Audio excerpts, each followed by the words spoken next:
Hey everyone, Bruce Morris from the TABB Group here. Welcome to TabbFORUM's Market Structure Wave.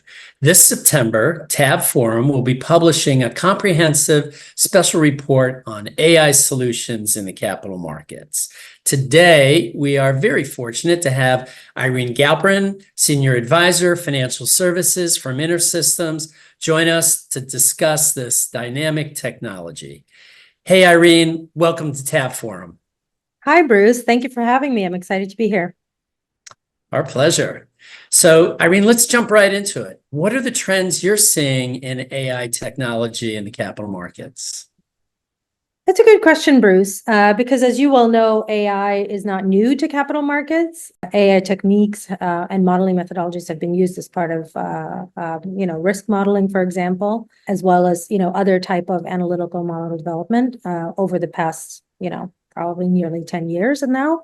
AI and machine learning in general is not new, but of course, with the very public launch of ChatGPT and, by OpenAI a couple of years ago, financial services, like most other industries and capital markets as well, have been investing a lot of resources and sort of conducting a lot of experiments to find out how generative AI can be applied within capital markets. The trends that we're seeing so far, the low-hanging fruit is everything from sort of document analysis or document revision, anything having to do with legal document reviews, for example, or document revisions, question answer from across a large set of unstructured data sets.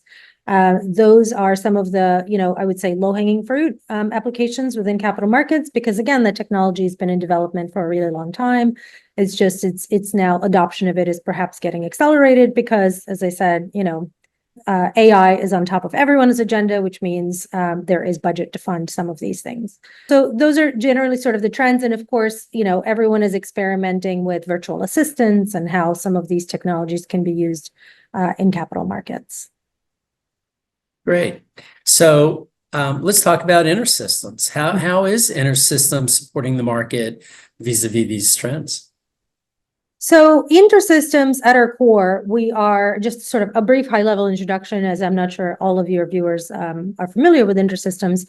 We are a creative data technology provider dedicated to helping financial services firms with their most critical scalability, interoperability, and speed challenges with regard to data access. We've sort of worked across the industry, within the industry for many decades, and helping firms sort of enabling them and simplifying access to data across systems and silos to make it usable for analytical purposes. And AI is really no different. So at our core, we help any firm that is experimenting or operationalizing AI technology within their firm by making sure that their data is AI ready and feeding their models with high quality, consistent data that is sort of stitched together from across, or sort of collected and connected from across disparate silos and systems. We've adopted a smart data fabric approach to data management, which means that we can connect to data from the source, stitch it together, or unify all of those data directly from the source across various silos and make it ready and available for any downstream application. And the benefits of that within an AI context is whether you're training models or you're running predictive analytics, you're doing it with real-time, high-quality data, which means your model outputs are going to be more reflective of current market conditions, for example, generally improving your analysis.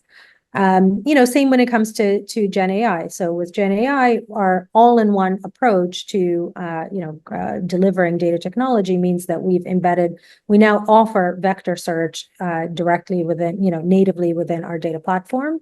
And so you don't need to sort of bolt on a separate additional tool to do that. We also facilitate RAG, the RAG sort of process to help feed large language models with data across your firm.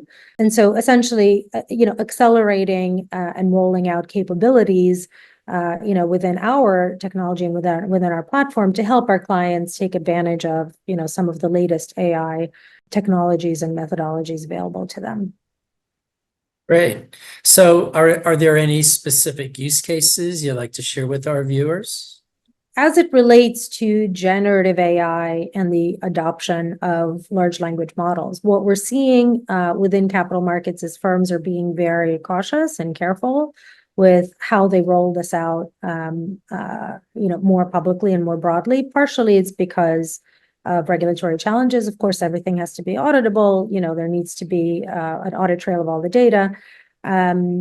And also because of, everyone wants to make sure that the results and the outputs of those models are not going to jeopardize the firm and the firm's reputation. So a lot of firms are experimenting initially by making these technologies available internally to employees. So for example, helping employees find resources within their organization, within their intranet. And a lot of firms, once they've sort of experimented enough, or once they have enough data and enough confidence in the model and the process around using that model, they will then expose it to their clients. And even in the capital markets context, we're starting to see some firms go down that road.